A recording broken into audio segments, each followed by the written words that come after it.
तब प्रश्न उठा कि भगवान में बुद्धि कैसे लगे। बहुत अच्छी बात कह रहे हैं। भगवान में बुद्धि लगाने का उपाय, भगवान में बुद्धि लगेगी कैसे, तो इसका सरलतम उत्तर है, जिनकी बुद्धि भगवान में लगी हुई है उनमें अपनी बुद्धि को लगा दो, भगवान में बुद्धि लग जाएगी। जिनकी बुद्धि भगवान में लगी है उनमें बुद्धि लगा दो, तो वे क्या करेंगे, वे भगवान की कथा सुना करके तुम्हारी बुद्धि को भी संसार से हटाकर भगवान में लगा देंगे। यही उत्तर दिया है श्री जड़भरत जी महाराज ने। यत्रोत्तम श्लोक गुणानुवादः प्रस्तूयते ग्राम्य कथा विघातः। उन सत्पुरुषों के चरणों में जाने से क्या मिलता है, कहते उनके यहाँ ग्राम्य चर्चा होती ही नहीं है, संसार की चर्चा नहीं होती। उत्तम श्लोक गुणानुवादः, भगवान की ही बारंबार चर्चा उनके यहाँ होती है। और उसमें ग्राम्य कथा विघातः, ग्राम्य कथा विषय की, भोग की, संसार की चर्चा का तो सर्वथा विघात कर दिया जाता है। वह संसार उनके, वह चर्चा न उनके यहाँ कही जाती न सुनी जाती है।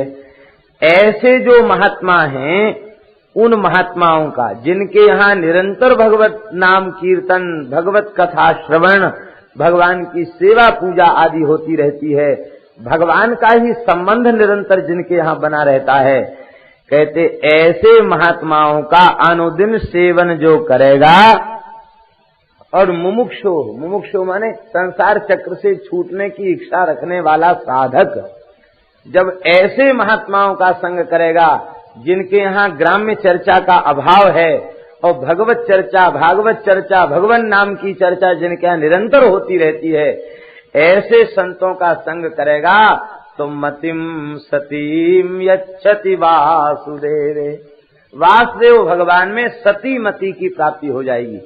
और जब बुद्धि सती हो जाएगी तो केवल भगवान में लगेगी, फिर संसार में नहीं लगेगी। और भगवान में बुद्धि लग जाएगी तो बस सारे दुखों की निवृत्ति हो जाएगी। संसार का जो सुख है वो कैसा सुख है, शंकराचार्य जी ने तो उस सुख को कहा दुखा भाव रूप सुख। दुखा भाव रूप सुख, दुख का थोड़ी देर के लिए अभाव हो गया, इसी बात का सुख है। और मान लो जो सुख है भी वह शुद्ध सुख नहीं है। क्यों शुद्ध सुख नहीं है? इसलिए शुद्ध सुख नहीं है कि संसार के समस्त सुख, संसार के ही नहीं ब्रह्मलोक तक के जितने सुख हैं वे सारे सुख दुख मिश्रित सुख हैं। और जब दुख से मिश्रित सुख हैं तो उनसे सुख कहां से मिलेगा? इसलिए दुख से रहित सुख क्या है? दुख से सर्वथा रहित सुख क्या है? जड़भरत जी कहते दुख से रहित सुख है भगवान में बुद्धि का लग जाना। बुद्धि का भगवान में लग जाना ये दुख से रहित सुख है। और ये देखा जाता है जिन संतों की बुद्धि निरंतर भगवान में लगी हुई है वे दुख मिश्रित सुख से भी मुक्त हो जाते हैं। उनकी स्थिति नित्य आनंद में हो जाती है, अखंड आनंद में उनकी स्थिति सदा सर्वदा के लिए हो जाती है, भगवान में उनकी स्थिति हो जाती है। देखो राजन, संसार में बुद्धि मत लगाओ, मैं राजा हूं, मैं अमुक हूं, मैं तमुक हूं, ये तो संसार की बुद्धि है। मैं केवल भगवान का हूं, इस भाव को स्वीकार करो। देखो तुम अपने को मान रहे हो कि मैं सिंधु सौवीर देश का राजा हूं, तुम तो केवल सिंधु सौवीर देश के राजा थे। अहम पुरा भरतो नाम राजा, मैं तो भरत नाम का राजा था, ऋषभ देव का पुत्र भरत, जिसके नाम से इस देश का नाम भारतवर्ष पड़ा, ऐसा मैं भरत हूं। एक मृग का संग करने से, आसक्ति करने से मृगो भवम, मृगयोनि में पहुंचा, और मृगयोनि के बाद अब हमारा तीसरा जन्म ब्राह्मण कुल में हुआ है। और अब मुझे समझ में आ गया कि आसक्ति ही बंधन का मूल है। ये बात मेरी अच्छी प्रकार से समझ में आ गई है। इसलिए लोक के संपर्क से सर्वथा मुक्त होकर मैं असंग होकर के विचरण कर रहा हूं।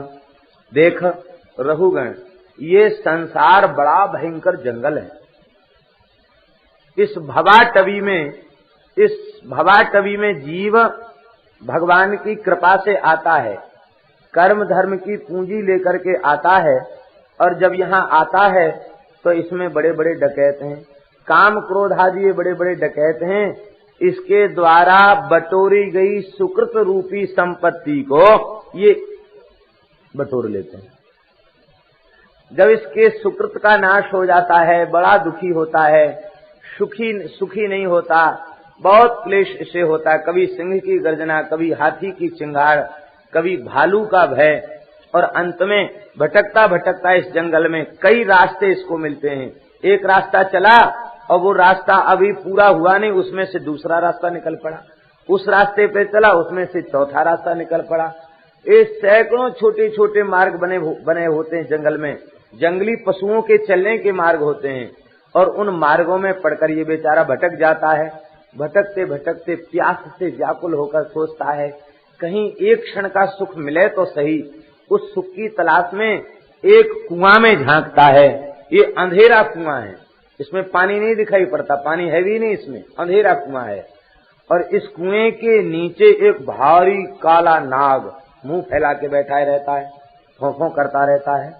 लेकिन इस कुएं के पाट पर इसके सहारे से एक लगी हुई लता इस कुएं के भीतर लटकती रहती है।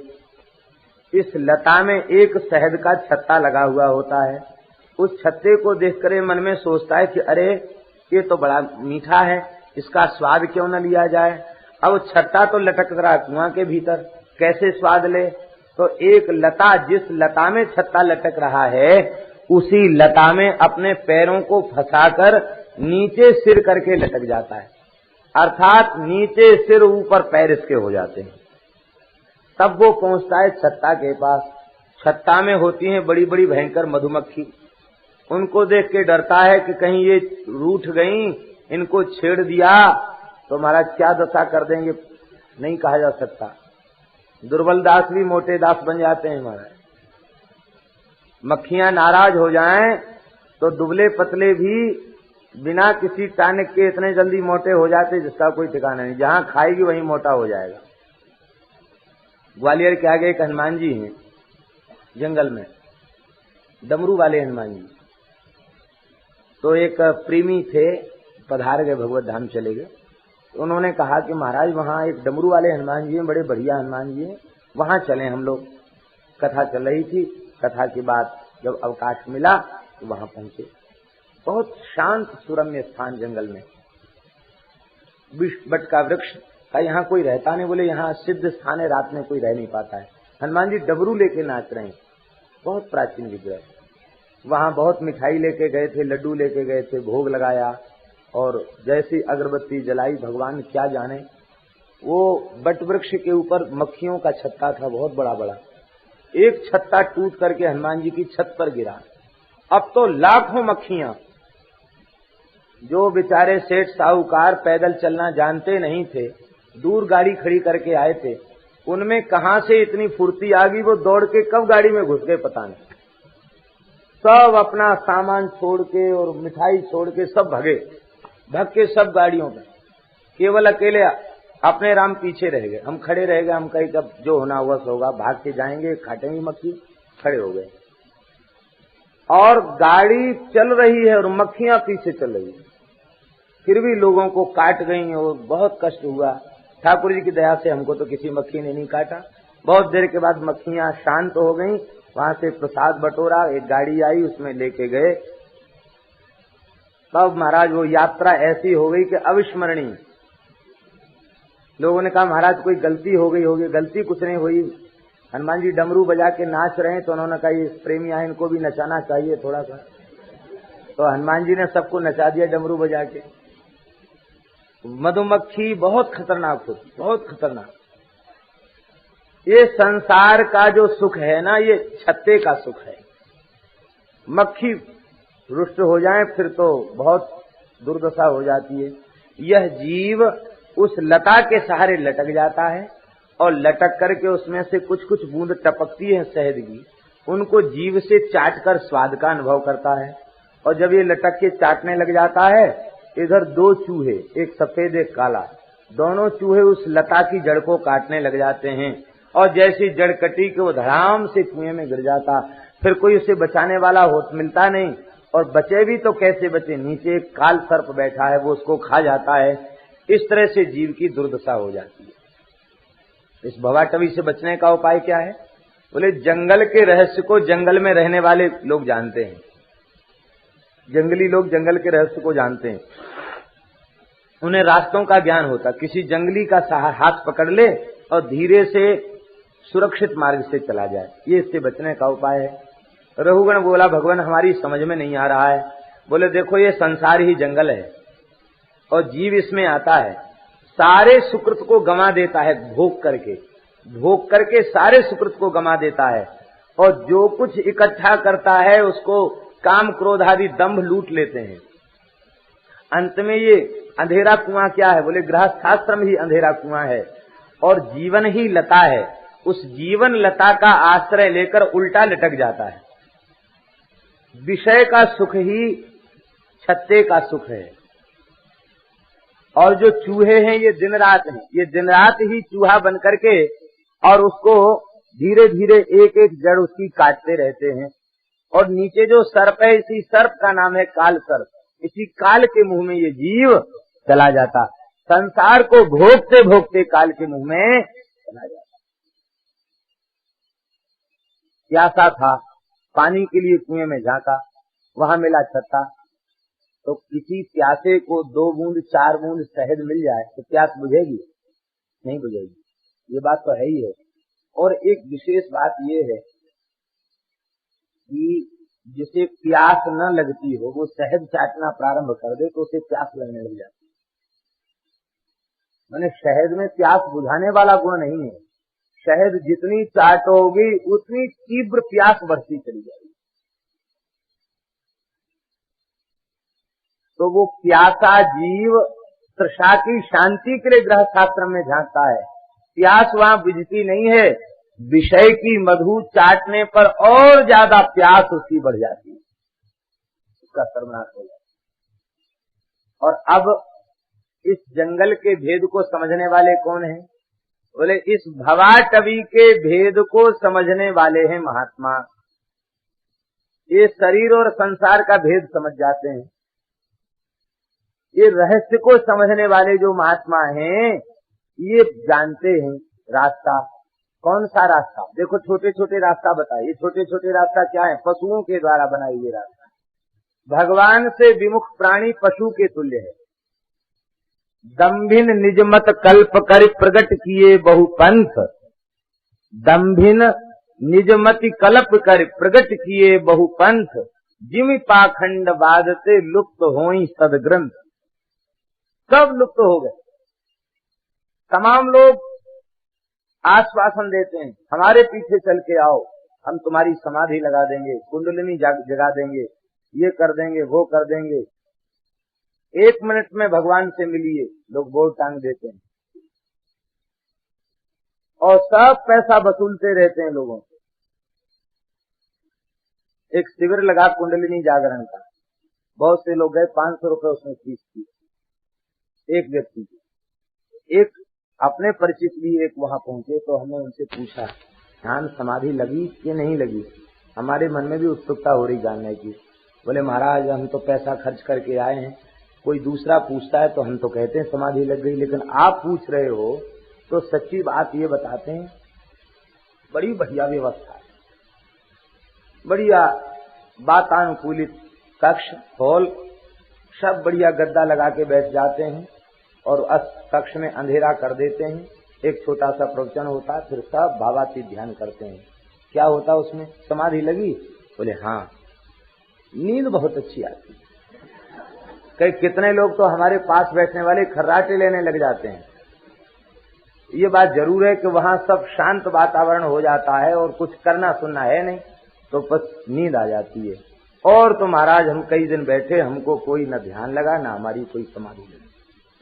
असली बात है, भजन करने से कल्याण होगा। मन लगे या न लगे, राम नाम लेने से लाभ होगा। और समाधि के नाम पर घंटों आंख बंद करके बैठे और यदि चित्त की वृत्ति का निरोध नहीं हुआ तो कोई लाभ नहीं होगा। भगवान के भजन की क्रिया निष्फल नहीं है। एक नमस्कार भी भगवान के चरणों में जो किया गया है श्रद्धा पूर्वक, वह नमस्कार भी व्यर्थ नहीं है। एकोपि कृष्णस्य कृत प्रणामे दशाश्वमेधावृथेन तुल्यम दशाश्वमेधी पुनरेति जन्म कृष्ण प्रणामी न पुनर्भवाय। एक बार भगवान के चरणों में कोई प्रणाम करे तो भगवान के चरणों में किए गए प्रणाम की क्या महिमा है। कहते 10 अश्वमेध यज्ञ करके अभवृत स्नान करे उसका फल और एक बार भगवान के चरणों में प्रणाम करने का फल बराबर है। ये पद्म पुराण का श्लोक है। व्यास जी सावधान हो गए, बोले नहीं नहीं, किसी लौकिक कर्म से भगवान की भक्ति रूप कर्म की तुलना करना अपराध है। तो कहते नहीं, 10 अश्वमेध यज्ञ से भी ज्यादा फल है एक प्रणाम करने का, क्योंकि 10 पुनरेति जन्म, 10 अश्वमेध करने वाला स्वर्ग में जाकर फिर पुनर्जन्म प्राप्त करेगा, लेकिन कृष्ण प्रणामी न पुनर्भवाय, भगवान के चरणों में प्रणाम करने वाला पुनः संस्कृति के चक्र में नहीं पड़ेगा। तो भगवान की भक्ति के मार्ग में एक भी साधन निष्फल नहीं है। इसलिए महाविश्वास पूर्वक भगवान की भक्ति रूप साधना करनी चाहिए। भक्ति योग के द्वारा भगवान की उपासना करना चाहिए।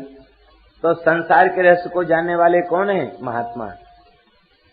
ये ठेका नहीं लेते हैं कि हम जानते हैं, ये कहते हैं संतों ने बताया है, शास्त्र में यह बात कही गई है, गीता में ऐसी बात है, रामायण में ऐसी बात है, भागवत में ऐसी बात है, सुखदेव जी ने यह मार्ग बताया है और इस मार्ग पर चलकर लाखों जीव भगवान तक पहुंच चुके हैं। हम भी इसी मार्ग पर चल रहे हैं, तुम्हारी इच्छा हो तो तुम भी हमारे साथ चलो। इस पद्धति से ये महात्मा ले जाते हैं। इस भवाटवी में एक राजमार्ग है, इस राजमार्ग का नाम है भक्ति मार्ग। ये पगडंडी नहीं है, ये राजमार्ग है। इस राजमार्ग पर होकर चलते हैं और बढ़िया बढ़िया कथा सुनाते हुए चलते हैं। इसमें बड़े बड़े सुंदर बगीचे हैं, ये भगवान के सुंदर सुंदर चरित्र, भगवान के सुंदर सुंदर धाम तीर्थ क्षेत्र, यही इसमें सुंदर सुंदर उद्यान हैं। और इसमें राम कथा मंदाकिनी प्रवाहित हो रही है, श्री कृष्ण कथा मंदाकिनी प्रवाहित हो रही है। यही इसमें दिव्य कथा की रसधारा अमृत धारा बह रही है।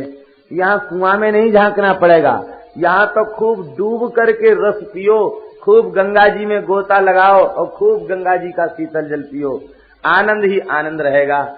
और यहाँ बड़े सुंदर सुंदर मयूरों के नृत्य हो रहे हैं। ये प्रेमियों के भगवान नाम संकीर्तन में जो नृत्य हैं, यही मयूरों के नृत्य हैं। और इस मार्ग में जो सुंदर सुंदर बगीचे हैं ना, इनमें कोयल बोल रही हैं और इसमें तोता बोल रहे हैं। कोयल कौन है? कूजंतम राम रामेति मधुरम मधुराक्षरम आरुह्य कविता शाखाम वंदे वाल्मीकि कोकिलम। सामान्य कोयल नहीं है, वाल्मीकि महर्षि ही कोयल बन करके श्री राम चरित्र का गायन कर रहे हैं। इस मार्ग में एक तोता है, बड़ा मीठा बोलता है। कौन? पिबत भागवतम रसमालयम मुहुरहो रसिका भुवि भावुका। ये सुखदेव रूपी शुक इस रस को पीने की आज्ञा देता। पिबतो, पियो, ऐसी रसधारा बह रही है इस मार्ग में। और बस प्रेम से भगवत लीला का नाम रूप लीला धाम इनका अनुभव करता हुआ वो चला जाता भगवत धाम, भगवान के निकट पहुंच जाता है। इस राजमार्ग पर चल करके निकट पहुंच जाता है। हाँ, इस राजमार्ग में 2 घाटियां जरूर हैं कठिन। एक घाटी का नाम है कंचन और दूसरी घाटी का नाम है कामनी। ये कंचन कामनी रूपी 2 घाटी जरूर हैं। ये 2 घाटियां भी पार हो जाती हैं। अच्छी से अच्छी भयंकर घाटी हो, किसी सबल का सहारा मिल जाए तो उसका हाथ पकड़ के ऊंची से ऊंची घाटी चढ़ी जा सकती है। ये समर्थ जो संत हैं, यही इस घाटी से पार उतारने वाले सबल सहारे हैं। बस इनका मजबूती से हाथ पकड़ लो और पकड़कर ये खींचते चले जाएंगे और कंचन और कामनी वाली घाटी भी पार हो जाएगी। ये घाटी पार हो जाने के बाद फिर साक्षात श्री ठाकुर जी का दर्शन प्राप्त हो जाएगा। और नहीं तो नूराबाद के लिए चलेगा, छूराबाद पहुंच जाएगा। श्री बक्सर वाले महाराज जी, श्रीमन नारायण जी महाराज बक्समाली जी एक अपनी घटना सुनाते हैं। ग्वालियर के पास में करह है, करह पटिया वाले बाबा, बड़ी सिद्ध जगह। तो बताते कि एक बार करह से चले, घोर जंगल था, करह से चले तो रास्ता भटक गए। कई साधु थे, रास्ता भटक गए, रात हो गई, अब कुछ नहीं मिले, कहाँ जाएं? वो पगडंडियों में ही भटक गए जंगल में। तब तक एक किसान मिला। उस किसान से कहा कि भैया हम लोग भटक गए रास्ता, कहाँ जाना है आप महात्मा हो, आपको कहाँ जाना है? बोले हमको नूराबाद जाना है। उधर रोड पर ही एक गांव है, शहर है, उसको नूराबाद कहते हैं। नूराबाद जाना है। वहाँ एक तपसी जी करके सिद्ध हो गए, उनके मंदिर पे जाना था, तो नूराबाद जाना है। तो किसान बोला बाबा ये नूराबाद का रास्ता नहीं, ये छूराबाद का रास्ता है, क्योंकि भिंड मुरैना का क्षेत्र तो चोर डकैतों का क्षेत्र है, ये छूराबाद का रास्ता है। ये आपके ठाकुर बटुआ और लोटा लंगोटा भी छीन लेंगे यहाँ के लोग, आप क्या करें? बोले नूराबाद तो बहुत अलग चला गया, आप तो यहाँ जंगल में भटक गए, क्या करें? बोले अब हमारे पीछे चल के आओ, हम तुम सबको ठीक रास्ता पर पहुंचा देंगे। तो कहते वो ऐसे रास्तों से लेके गया वो व्यक्ति कि तुरंत उसने रोड पहुंचा दिया। कहा देखो ये रोड है, इसको मत छोड़ना। और वो टिमटिमाता हुआ प्रकाश दिख रहा है, वो नूराबाद का प्रकाश, चले जाए। कहते हमको रास्ता बता के चला गया, भगवान जाने कौन था, हम लोग पहुंच गए। तब समझ में आया भागवत के इस भवाटवी का रहस्य कि जीव चलता है नूराबाद के लिए। नूर माने रूप, आबाद हो रहा है जहाँ श्री ठाकुर जी की मंगलमयी झांकी का दर्शन करने के लिए जीव चलता है। और ये काम क्रोध आदि जो डकैत हैं, इनके जंगल में फंस करके छूराबाद के रास्ते पर पहुंच जाता है। तब कोई संत ही आकर मिल जाते हैं तो वो सही रास्ता दिखाते हैं और कहते देखो वो नूराबाद है, वहाँ चले जाओ, तुम्हारा काम बन जाए। कहते हमको ये भवाटवी का रहस्य उस दिन समझ में आया, उनके मुख से सुनी हुई बात। तो कहने का तात्पर्य ये है कि वस्तुतः संसार में सत्पुरुष का आश्रय ले लेना चाहिए। मान लो कथनचित कोई ऐसा व्यक्ति है जिसके हृदय में ऐसा विश्वास जम चुका है कि आज के युग में कोई सत्पुरुष नहीं है। हो सकता है ऐसे भी, वैसे ये बात है नहीं, आप में पात्रता होगी तो आपको संत बहुत मिलेंगे, लेकिन कथनचित कोई ऐसा भी व्यक्ति है जिसको कोई घटनावश दुर्घटनावश ऐसी स्थिति उसके चित्त की बन चुकी है, वो कहता महाराज इस युग में कहाँ कोई साधु है, कहाँ कोई संत है, जिसके पास जाओ वही ठगने की कोशिश करता, क्या करें? ऐसे लोग भी कल्याण कर सकते हैं। कैसे? बोले भाई तुमको आज के संतों में श्रद्धा नहीं है, गीता तो भगवान की वाणी है, इसमें श्रद्धा है कि नहीं? तुलसीदास जी में श्रद्धा है कि नहीं? सुखदेव जी में श्रद्धा है कि नहीं? इन संतों की ग्रंथों का पारायण करो, ग्रंथ को ही गुरुदेव मान लो, ग्रंथ को ही पद प्रदर्शक मान लो। और रामचरितमानस का कोई श्रद्धा पूर्वक पाठ करता है तो श्री तुलसीदास जी से सत्संग करता है, भागवत जी का कोई पाठ करता है तो सुखदेव जी के साथ सत्संग करता है, गीता का पाठ कोई करता है श्रद्धा पूर्वक तो वो साक्षात श्री कृष्ण के साथ सत्संग करता है। ऐसी श्रद्धा से सदग्रंथों का पाठ करें, उन ग्रंथों को न पढ़ें जिनको पढ़ने से वेद में अश्रद्धा हो जाए, ईश्वर में अश्रद्धा हो जाए, गौ ब्राह्मण में अश्रद्धा हो जाए। ऐसे ग्रंथ और ऐसे सत्संग, इनसे बच करके सदग्रंथों का आश्रय लें। सदग्रंथों का आश्रय और भगवान नाम का दृढ़ता पूर्वक अनन्य भाव से जप, बस ये दो कार्य कोई करे तो इस भवाटवी के मार्ग से मुक्त हो जाएगा। अर्थात किसी न किसी पूर्ववर्ती संत को आचार्य मान करके साधन करे तो भी उसे भगवत प्राप्ति होती है। एक संत हो गए हैं भरतपुर जिले में, झारकड़ी का जंगल है और झारकड़ी जंगल में भजन करके सिद्ध हो गए श्री राधे श्याम बाबा। 1 अरब नाम का जप उन्होंने संख्या पूर्वक किया था। हरे राम राम राम हरे हरे, हरे कृष्ण कृष्ण कृष्ण हरे हरे, इसका 1 अरब जप किया था उन्होंने। और सेवा कुंज में प्रत्यक्ष महाराज का दर्शन प्राप्त किया था। उनका नाम था बाबा सीताराम दास। और राधा रानी ने दर्शन दिया और कहा बाबा अब तू राधे श्याम है जा। तब से वे राधे श्याम बाबा हो गए। बड़े सिद्ध संत थे। गिरिराज जी में वे विराजे और गिरिराज जी में ही उन्होंने देह का त्याग किया। बड़े उच्च कोटि के संत थे। उनका अनुभव प्रकाश नाम का एक ग्रंथ साधकों के देखने योग्य ग्रंथ है। अनुभव वाणी है, उनके पद हैं, बहुत सुंदर सुंदर पद हैं। कबीर जी से मिलती जुलती वाणी है उनकी। अब इस युग के संत थे, ज्यादा पुरानी बात नहीं, 50 साल हो गई होगी ज्यादा से।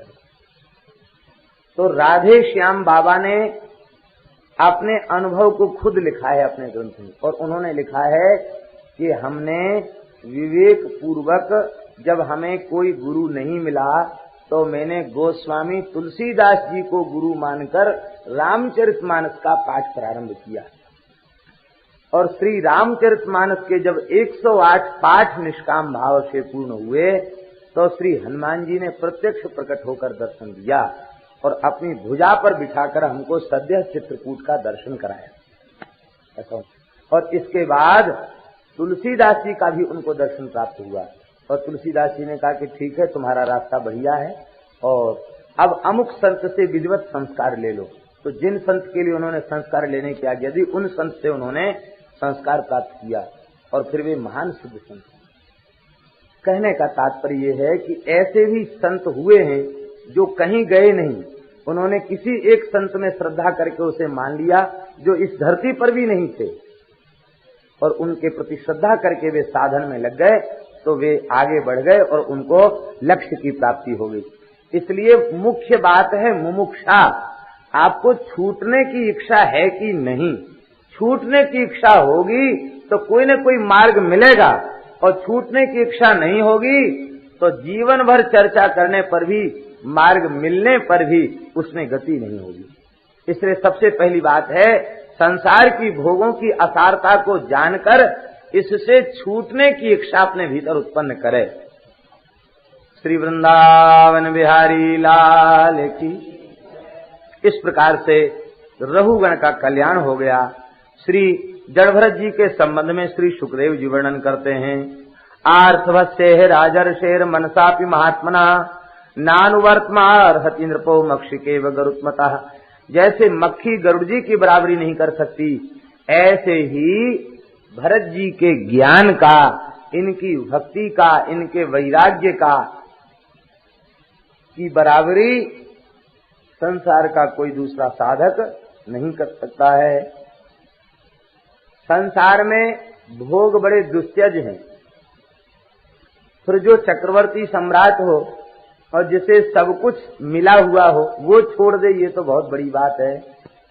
दुस्त्यजान यो दुस्त्यजान दारसुतान सुहृद राज्यम हृदय स्पृशः जहौ युवैव मलभद उत्तम श्लोक लालशः।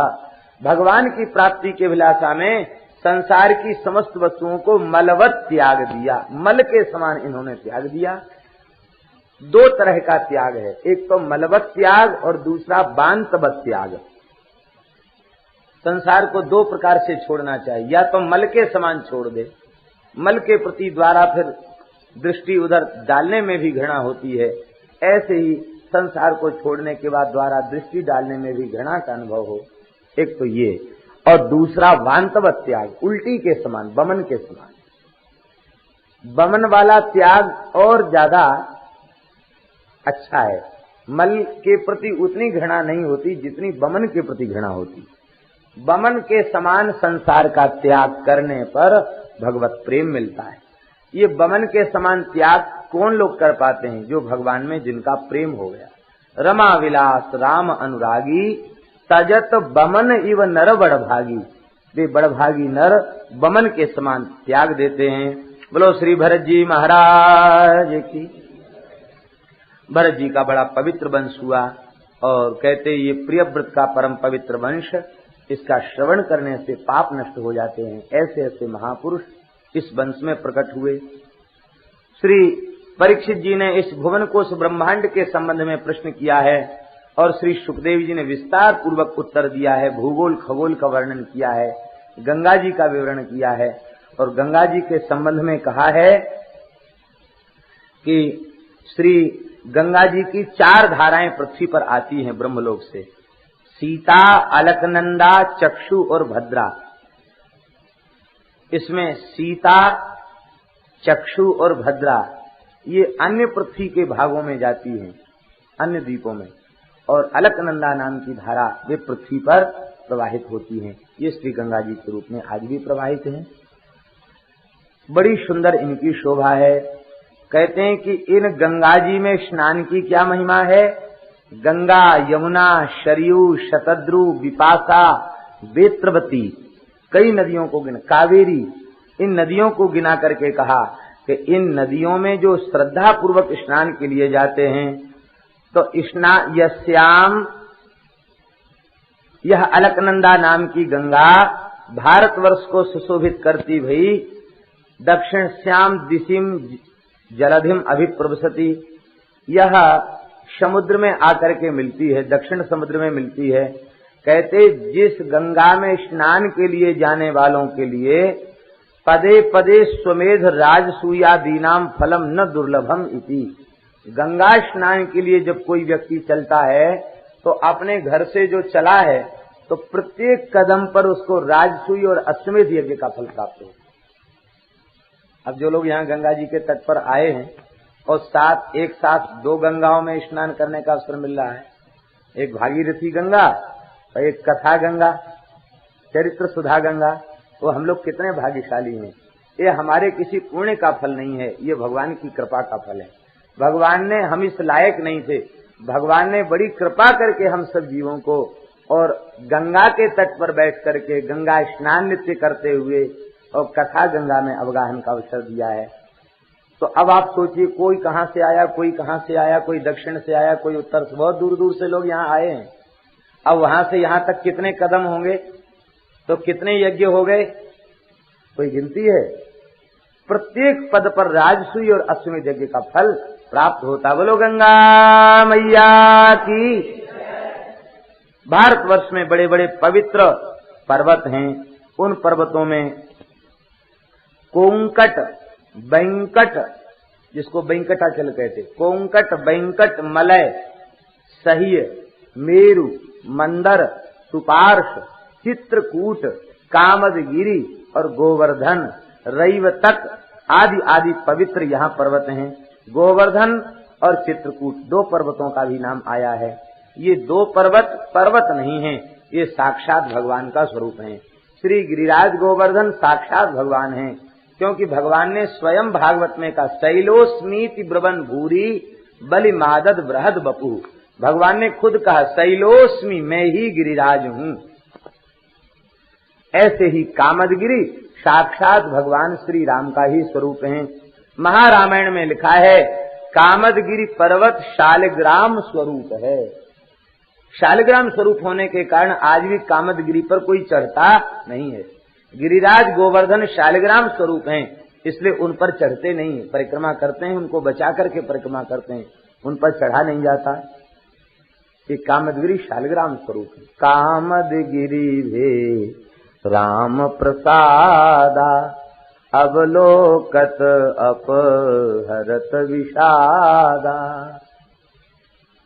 कामदगिरी की बड़ी महिमा है। कामदगिरि ढिंग डेरा दीजे सुखद अर्धरात्रि मह बैठ सिलन पर सुखद शांत रस पीजे। कामदगिरि ढिंग डेरा दीजे।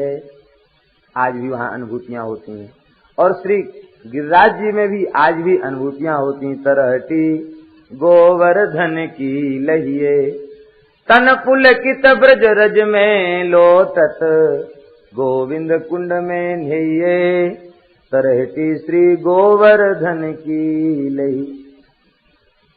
वाल्मीकि महर्षि तो चित्रकूट के संबंध में कहते हैं कि चित्रकूटस्य श्रृंगाणि नरो यावन निरीक्षते कल्याणानि समाधत्ते न पापे कुरुते मनः। परम कल्याणानि बहुवचन है, कल्याणानि समाधत्ते न पापे कुरुते मनः। गिरिराज का दर्शन, कामतानाथ का दर्शन करने मात्र से जीव की बुद्धि निष्पाप हो जाती। बोलो गिरिराज महाराज की, श्री कामतानाथ भगवान की जय जय श्री राधे। भूगोल खगोल का वर्णन किया है। भगवान शेष के मस्तक पर ये पृथ्वी सरसों के दाने के समान रखी हुई। सिद्धार्थ इव संलक्ष्यते, 1000 फण हैं और ये पृथ्वी सरसों के दाने के समान रखी हुई। भगवान शेष भगवान के नामों का जप करते हैं। 2000 जिह्वाएं हैं और 1000 मुख हैं। सर्प के मुख में 2-2 जीव होती ना, एक मुख में। तो शेष भगवान की 2000 जिह्वाएं हैं और 1000 मुख हैं। निरंतर नाम का कीर्तन करते रहते हैं और 1000 नाम रोज नए लेते हैं। 1000 नाम रोज नए लेते हैं। शेष भगवान कब से हैं, कब तक रहेंगे? ये तो शेष हैं। शेष माने बचा हुआ। ये अविनाशी भगवान के अंश हैं। भगवान ने भागवत में स्वयं कहा है, शेषाक्षम धाम मामकम, यह शेष मेरा ही धाम है, मेरा ही स्वरूप है।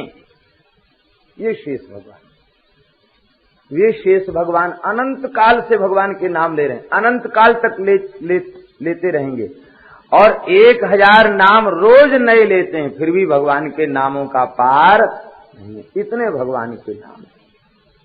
जब भगवान शेष नाम कीर्तन करते हैं तो उनको इतना स्वाद आता है कि उनके मुंह में लार आने लग जाती है, स्वाद के कारण। कोई स्वादिष्ट चीज देख के मुंह में पानी आ जाता है कि नहीं? तो नाम लेते लेते इतना स्वाद मिलता है कि मुंह में उनके लार आ जाती है। अब लार गिरने लग जाती है तो टपकती हुई लार को वो समेटते नहीं। भागवत में लिखा है, टपकती हुई लार को वो समेटते नहीं है। क्यों? बोले जब तक लार समेटेंगे तब तक भगवान का एक नाम छूट जाएगा। तो नामोच्चारण के लोभ के कारण वो टपकती हुई लार को समेटते नहीं है। कहते लार टपकती है तो टपकने दो। कहते ना महापुरुष लोग, कहते ये फैक्ट्री है लार की, कफ की, निकलने की, मलमूत्र की फैक्ट्री है। निकलने दो, हम राम राम करना क्यों छोड़े? ओ मरा लार टपकती है, टपकती हुई लार को वो बटोरते नहीं है। कहते बहती है तो बहने दो, राम राम क्यों छोड़े? और वो भजन करते रहते हैं। वह लार झरकर अमृत बन जाती है, अमृत का कुंड बन जाता है और उस अधरामृत को सनकादिक सिद्ध पान करते हैं तो नाम के प्रेम में उन्मत्त होकर नाचने लग जाते हैं। शंकरषण भगवान, शेष जी, नारद जी शेष भगवान की स्तुति करते हैं। इन शेष भगवान ने एक बार सत्संग की महिमा को भी प्रकट किया था। एक समय की बात है, वशिष्ठ और विश्वामित्र में विवाद हो गया। विवाद तो पुराना ही था, बाद में सुलझ गया था, लेकिन एक नया विवाद छिड़ गया। वो ये था कि विश्वामित्र जी के यहाँ वशिष्ठ जी पधारे तो विश्वामित्र जी ने 10,000 वर्ष की तपस्या भेंट कर दी और वशिष्ठ जी के यहाँ विश्वामित्र पधारे तो उन्होंने 1 घड़ी के सत्संग का फल भेंट कर दिया। तो उन्होंने कहा कि आप बहुत चतुर हो, हमने 10,000 वर्ष की तपस्या भेंट की, तुमने 1 घड़ी का सत्संग का फल भेंट किया। 1 घड़ी का क्या है? 24 मिनट की 1 घड़ी होती है। तपस्या श्रेष्ठ है, सत्संग श्रेष्ठ नहीं है। विवाद छिड़ गया। निर्णय कराओ, कौन निर्णय करेगा?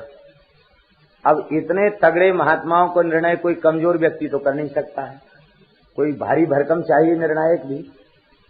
दोनों में विचार हुआ। बोले निर्णय कौन सही करेगा? बोले शेष जी निर्णय करेंगे, शेष जी के पास चलो। दोनों महात्मा पाताल में पहुंच गए। बोले शेष जी आप हमारा एक फैसला कर दीजिए, सत्संग श्रेष्ठ है कि तपस्या श्रेष्ठ है? हमने इन्हें 10,000 वर्ष की तपस्या भेंट की और इन्होंने 1 घड़ी का सत्संग भेंट किया, तो 1 घड़ी का सत्संग श्रेष्ठ है कि 10,000 वर्ष की तपस्या श्रेष्ठ है? शेष जी ने बहाना बना दिया। बोले देखो ऐसा है कि जिसके मत्थे पे कोई वजन रखा हो वो बढ़िया किसी प्रश्न का उत्तर नहीं दे सकता। हमारे ऊपर ब्रह्मांड का भार है, हम कैसे उत्तर दें? पहले आप दोनों में से कोई एक इस भार से हमको मुक्त कर दो, तो फिर खुले दिमाग से हम तुम्हारे प्रश्न का उत्तर देंगे।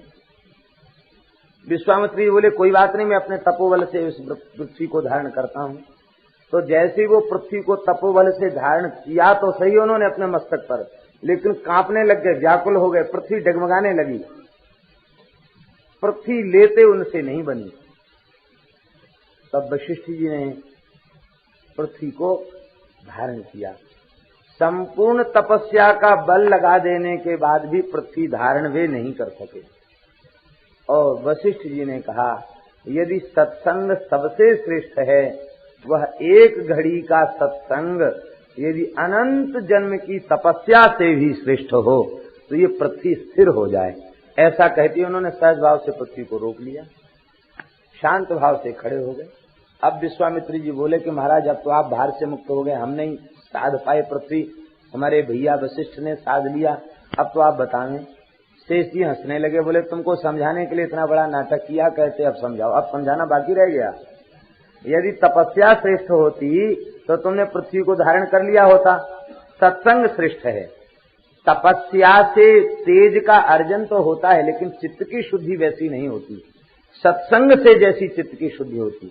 सत्संग के द्वारा चित्त में काम क्रोध आदि विकार नष्ट होते हैं, चित्त विशिष्ट शुद्ध होता है। इसलिए सत्संग सबसे श्रेष्ठ है।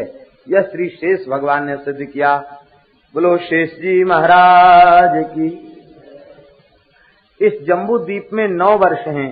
इन 9 वर्षों में अलग अलग भगवान स्वरूप से विराजते हैं। भद्राष्ट वर्ष में भगवान विराजते हैं, हयग्रीव रूप से विराजते हैं और भद्रस्रव नाम के देवता भगवान की स्तुति करते हैं। ओम नमो भगवते धर्मायात्म विशोधनाय नम इति, इस मंत्र से भगवान की स्तुति करते हैं। और भगवान की स्तुति करते हुए एक विशेष बात करते हैं भद्रास्तवा।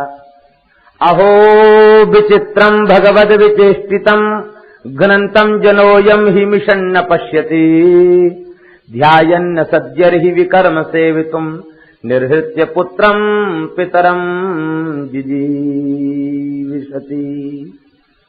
हे भगवान, आपकी माया बड़ी विचित्र है, आपकी लीला बड़ी विचित्र है। इस माया के कारण ही यह जीव संसार को संहार करने वाले काल की ओर नहीं देखता और तुच्छ विषयों का सेवन करने के लिए अपने जीवन का विनाश कर देता है। पापमय विचारों की उधेड़-बुन में लगा हुआ है। कहते पुत्र अपने पिता की लाश जलाकर भी यह नहीं सोचता कि हमको भी ऐसे ही जलना पड़ेगा। निर्हत्य पुत्रम पितरम जिजीविषति। पिता का संस्कार करने के बाद पुत्र जीवित रहना चाहता और पुत्र का संस्कार करने के बाद पिता जीवित रहना चाहता है। भजन नहीं करना चाहते। ये भगवान आपकी विचित्र माया है और इस माया से बचने का एक ही उपाय है, यह जीव आपकी शरण ग्रहण कर ले, आपसे संबंध बना ले। यही माया से मुक्ति का उपाय है। हरिवर्ष में भगवान नृसिंह रूप से विराजते हैं। प्रहलाद जी यहाँ के पुजारी हैं और भगवान के मंत्र का जप करते हैं। ओम नमो भगवते नरसिंहाय नमस्तेज तेज से आविराविर भज वज्रख वज्रदष्ट कर्मास्यान रंधे रंधे तमोग्रस ग्रस ओम स्वाहा अभय मभय मात्मनि भूष्ठा ओम श्रोम। इस मंत्र का जप श्री प्रहलाद जी करते हैं और भगवान से प्रार्थना करते हैं। स्वस्त्यस्तु विश्वस्य खल प्रसीदताम् ध्यायन्तु भूतानि शिवं मिथो धिया मनश्च भद्रं भजता दधोक्षजे आवेश्यतां नो मतिरप्यहेतुकी। हे भगवान, विश्व का कल्याण हो। विश्व कल्याण की कामना करने वाले पहले संत हैं प्रहलाद जी। ये धर्म की जय हो, अधर्म का नाश हो, विश्व का कल्याण हो, प्राणियों में सद्भावना हो, ये जो 4 सूत्र हैं ये प्रहलाद जी की स्तुति से ही प्रकट है। प्रहलाद जी कहते हैं स्वस्थस्तु विश्वस्य, विश्व का कल्याण हो, सब जीवों का कल्याण हो, किसी का बुरा न हो। खलह प्रसीदताम, दुष्ट प्रसन्न हो जाए। दुष्टों का विनाश हो ये नहीं कहते, दुष्ट प्रसन्न हो जाए। कहने का तात्पर्य क्या है? दुष्ट जब तक दुष्टता रूपी कर्म में लगे रहेंगे तब तक वे प्रसन्न होने वाले नहीं।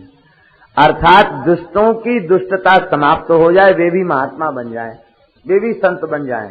ये श्री प्रहलाद जी की कामना है। इसलिए भगवान को तो प्रभु कहते हैं और भक्त के रूप में भगवान अवतार लेते तो महाप्रभु कहते हैं।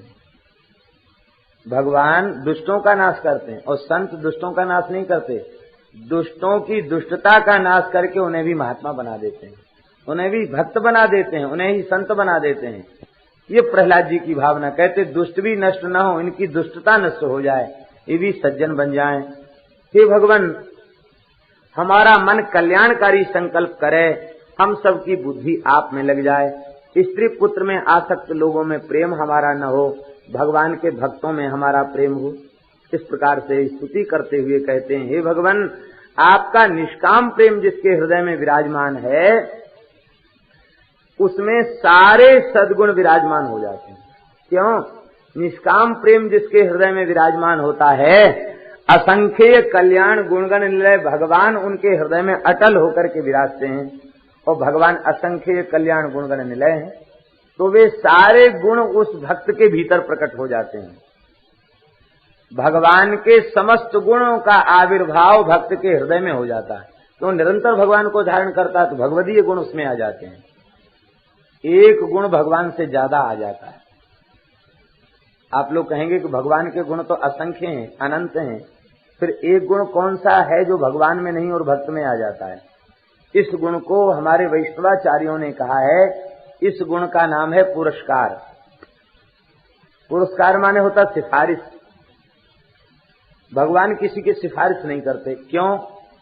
सिफारिश सदा अपने से बड़े के पास की जाती और भगवान से बड़ा कोई है नहीं, तो वे सिफारिश किसके पास करें? लेकिन सबसे बड़े भगवान हैं और मैं भगवान का दास हूं, ये भाव भक्तों के हृदय में बना रहता है, तो वे भक्त भगवान से जीवों के उद्धार की प्रार्थना करते रहते हैं।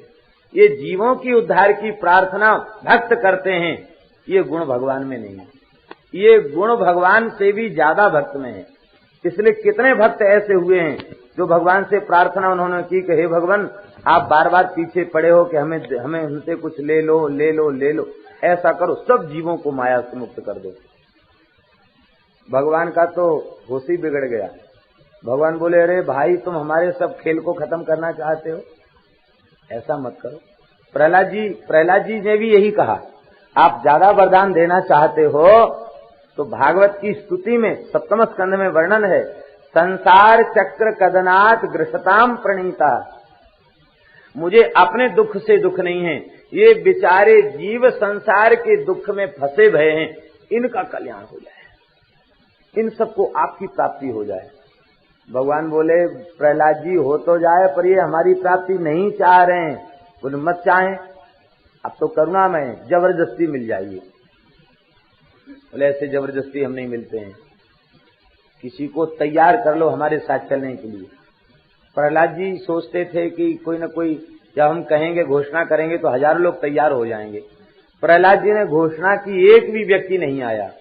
तब प्रहलाद जी घर घर जाके कहने लगे, चलो वैकुंठ चलो वैकुंठ, कोई तैयार नहीं हुआ।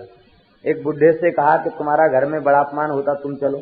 बोला, अरे तुमको क्या पता, हम बहुत काम के हैं, दिन भर बैठे रहते हैं, कुत्तों को भगाते रहते, भिखारियों को डांटते रहते हैं, घर में किसी को घुसने नहीं देते, और रात को नींद नहीं आती, खांसते रहते हैं, चोरों को पता चलता घर में कोई जग रहा है, तो दिन रात चौकीदारी करते हम, हमको वैकुंठ जाने की जरूरत। संत तो यहाँ तक कहते हैं कि प्रहलाद जी ने सोचा है मनुष्य बड़े अभागे हैं, चलो पशु को ले चले। सब पशुओं ने मना कर दिया, तो सबसे घृणित पशु सूकर विष्टा भोजी नाली में लूट रहा था। प्रहलाद जी बोले, चलो तुम वैकुंठ चलो, आज भगवान ने दया का भंडार खोल दिया है। कहते, जो चलना चाहे सो चल, तुम चलो। उसने कहा, भाई चलता तो सही में वैकुंठ, लेकिन एक बात बताइए। क्या? बोले, वहां नाली लूटने को मिलेगी कि नहीं? अरे नारद जी ने कहा, मूर्ख कहीं के, वहां नाली कहाँ, वहां तो तेरा ये रूप नहीं रह जाएगा, दिव्य रूप हो जाएगा। कहते, हमें तो जो नाली में लौटने में सुख मिलता है और अपनी भोज्य वस्तु को खाने में जो सुख मिलता है, लगता वैसा सुख अन्य कहीं नहीं है, हम तो नहीं जाएंगे। प्रहलाद जी उदास होके आ गए। नरसिंह भगवान बोले, क्यों उदास हो? महाराज, आपकी माया बड़ी विचित्र है, कोई छोड़ना नहीं चाहता, क्या करें? भगवान बोले, देखो हम प्रसन्न हैं तुम्हारे ऊपर। भागवत में लिखा है, त्वाम च माम च स्मरण काले कर्म बंधैर विमुच्यते। भगवान ने कहा, हे प्रहलाद, तुम्हारा स्मरण जो करेंगे और हमारा स्मरण जो करेंगे वे कर्म बंधन से छूट जाएंगे, आशीर्वाद होगा। तो भगवान की माया बड़ी विचित्र है। रंतिदेव नाम के भक्त ने तो भगवान से कहा कि इन सब जीवों को आप मिल जाइए, सब जीवों को आपकी प्राप्ति हो जाए। नमोस्कंद में इनका चरित्र, सब जीवों को आपकी प्राप्ति हो जाए। भगवान बोले इनके बहुत पाप हैं, ये कर्म का फल कौन भोगेगा? तो रंतिदेव जी ने कहा आरतिम प्रपद्ये खिल देह भाजाम, संसार के जितने शरीरधारी हैं उनके समस्त पाप कर्मों को मैं अकेले भोग लूंगा। हमको अकेले को नरक डाल दीजिए, अरब खरब वर्ष तक नरक में पीड़ा दीजिए, लेकिन इन जीवों को मुक्त कर दीजिए। ये दया जो संत के हृदय में होती है और ऐसी प्रार्थना जो भगवान के दरबार में जीवों के उद्धार की करते हैं, ये गुण भगवान से ज्यादा है संत में। इसलिए तो भगवान ने कहा मोते अधिक संत कर लेखा। झूठ थोड़ी बोलते राम जी, मोते अधिक संत कर लेखा, क्योंकि अधिक इस अंश में है, हमारे में पुरस्कार नहीं और इनमें पुरस्कार है। श्री किशोरी जी की महिमा समस्त वैष्णवों ने क्यों स्वीकार की? कृष्णोपासकों में श्री राधा रानी की महिमा, श्री रामोपासकों में श्री किशोरी जी की महिमा और श्री नारायण उपासकों में लक्ष्मी जी की महिमा, ये क्यों स्वीकार की गई? बोले इनमें प्रिया जी में पुरस्कार का गुण है, जीव के भूल को सुधारती हैं और भगवान से इसकी सिफारिश करती हैं।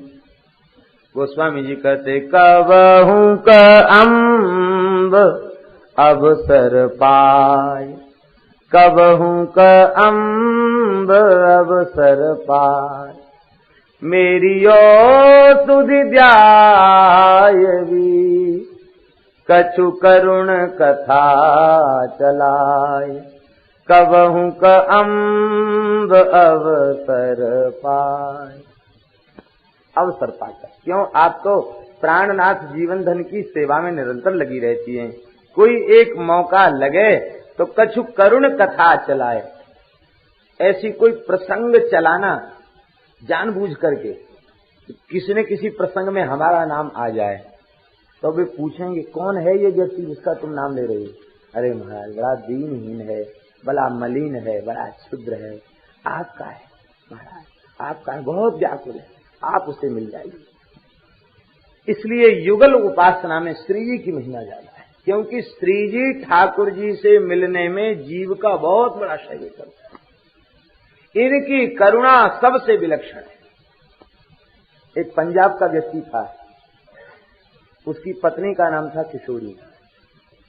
सर्प के काटने से पत्नी की मृत्यु हो गई और वो व्यक्ति पागल हो गया। तो पागल तो कहीं भी चले जाते पागलपन में, वो घूमते फिरते मथुरा पहुंचा और मथुरा से घूमते घूमते बरसाना पहुंच गया। अब बड़ी जोर से चिल्लाता था, पागल को धुन सवार होती, किशोरी किशोरी किशोरी किशोरी कह रहा। श्री ललिता जी के साथ श्री जी विचरण कर रही थी अष्ट सखियों के साथ।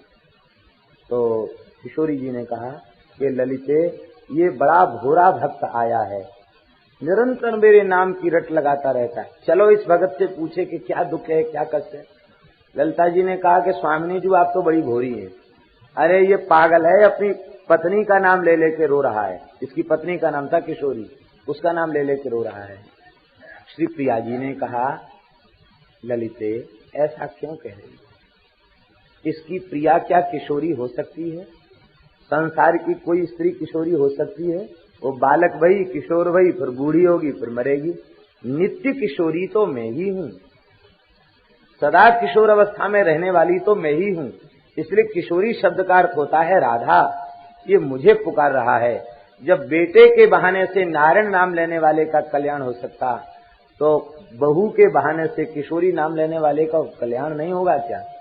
चलो अष्ट सखियों के साथ किशोरी उसके सामने ये दानगढ़ पे बैठ के चिल्ला रहा था, किशोरी किशोरी किशोरी। किशोरी जी सामने आ गए, दर्शन करते निहाल हो गया, चरणों में गिर गया। और ऐसा वहां के संत लोग बताते हैं ये करुणा है। किस बहाने से, किस व्याज से जीव के ऊपर कृपा कर दें, ये करुणा जो जीवों के प्रति है, वह करुणा होने के कारण विशेष रूप में रामानुज संप्रदाय में लक्ष्मी जी बाएं नहीं रहती, दाहिने रहती है। क्यों? बोले यज्ञ कर्म में पत्नी दाहिने अंग में होती है, ऐसा विधान है। तो भगवान एक यज्ञ में दीक्षित हैं। उस यज्ञ का नाम क्या है? प्रपन्न जन परित्राण रूप यज्ञ। शरणागतों की रक्षा रूप यज्ञ में भगवान दीक्षित हैं और उस यज्ञ में प्रधानता किशोरी जी की है। वे दाहिनी ओर बैठ करके जीवों को पकड़ पकड़ के भगवान के चरणों में डाल रही हैं। ये भाव है उनके यहाँ, इसलिए उनके यहाँ वाम दिश में नहीं लक्ष्मी जी को, दाहिनी ओर लक्ष्मी जी को विराजमान किया जाता है। श्री वृंदावन बिहारी लाल की। श्री प्रहलाद जी कहते भगवान के प्रति जिसका निष्काम प्रेम है, सारे सद्गुण उसके हृदय में विराजमान हो जाते हैं, और जो भगवान का भक्त नहीं है उसके चित्त में कोई सद्गुण आ नहीं सकता। इस प्रकार से केतमाल वर्ष में भगवान की स्तुति करती हैं लक्ष्मी जी, रम्यक वर्ष में अरिमा स्तुति करते हैं कच्छप भगवान की, और इसके बाद किम पुरुष वर्ष में भगवान श्री राम विराजते हैं, हनुमान जी स्तुति करते हैं, उत्तर कुरु में यज्ञ पुरुष विराजते हैं, पृथ्वी देवी स्तुति करती हैं। हनुमान जी स्तुति करते हुए कहते हैं कि हे भगवान, आपका यह राम रूप शरणागतों को शरणागति प्रदान करने वाला और जीवों के ऊपर परम कृपा करने वाला है। देखो तो सही, न जन्म नूनम महतो न सौभगम न वांग न बुद्धिर नाकृतित तोष हेतु तैर्यद विशिष्टानपि नो बनौ कतश्चकार सक्के बत लक्ष्मणाग्रजा। हे प्रभु, आपकी करुणा बड़ी विलक्षण है। हमारा जन्म उत्तम कुल में नहीं हुआ, हम तो बंदर हैं। कोई सौभाग्यशाली गुण हमारे भीतर नहीं है, हमारी वाणी भी अच्छी नहीं है, हमारी आकृति भी अच्छी नहीं है, हमारी बुद्धि भी अच्छी नहीं है, लेकिन फिर भी हम बंदरों को आपने अपना सखा बना लिया। दास नहीं, हम तो दास बने, लेकिन आपने सखा बना लिया, अपनी बराबरी पर बिठा लिया, अपने से भी ऊपर पहुंचा दिया। तो हे भगवान, ऐसे आप महापुरुष हैं, ऐसी आपकी दया है। जब आप बंदर भालुओं को अपना सकते हैं तो कोई मनुष्य आपकी शरण में जाए तो आप उसे क्यों स्वीकार नहीं करेंगे? भारतवर्ष के देवता नर नारायण हैं, जिनके चरणों में हम लोग बैठे हैं। ठीक इधर उत्तर दिशा की ओर भगवान बद्री नारायण विराजमान है। गंगा जी उन्हीं के चरणों से निकल के आ रही, वहीं से चल के गंगा जी आ रही है। बद्री नारायण भगवान यहाँ के देवता हैं, और जो श्रद्धा पूर्वक बद्री नारायण का दर्शन करने जाता है, भगवान की तपस्या में से उसे छठा अंश प्राप्त हो जाता है। ऐसे भगवान दयामय हैं। इनके पुजारी हैं श्री देवर्षि नारद जी महाराज, और नारद जी इनकी पूजा करते हैं। आज भी जब मंदिर बंद होता है तो नारद जी ही पूजा करते हैं, ऐसी मान्यता है। और कितने संतों ने देवर्षि नारद जी का अनुभव भी किया है। श्री स्वामी पार्वती कर जी महाराज वीणा बाबा बड़े उच्च कोटि के महापुरुष थे। उन्होंने दास को स्वयं बताया, वे बद्री नारायण में विराजते थे, तो उन्होंने कहा कि हमको बद्री नारायण में जब मंदिर बंद हो जाता है, बर्फ जम जाती, उस काल में जब हम रहे तो हमको दो अनुभव हुए। एक तो गरुड़ जी का प्रत्यक्ष दर्शन हुआ और देवर्षि नारद जी का प्रत्यक्ष दर्शन हुआ। दो दर्शन उनको हुए, उन्होंने स्वयं स्वीकार किया। बड़े उच्च कोटि के महापुरुष थे वीणा बाबा। अभी यहाँ स्मृति महोत्सव भी संगीत का 2 दिन का उनका मनाया गया हरिशरणम। बद्री नारायण में भजन करते हैं श्री नारद जी और स्तुति करते हैं। क्या स्तुति करते हैं? श्रवण करने योग्य स्तुति है। श्री बद्री नारायण भगवान की सेवा करते हुए श्री नारद जी कहते हैं कि यथैहि कामुस्मिक काम लंपट सुतेषु दारेषु धनेषु चिंतयन् संकेत विद्वान कुकले बरात्ययाद्यस्तस्य यत्नस्त्रम एव केवलम। जैसे अहलौकिक पारलौकिक भोगों का लालची पुरुष स्त्री पुत्र धन आदि की चिंता करने के कारण मृत्यु से घबरा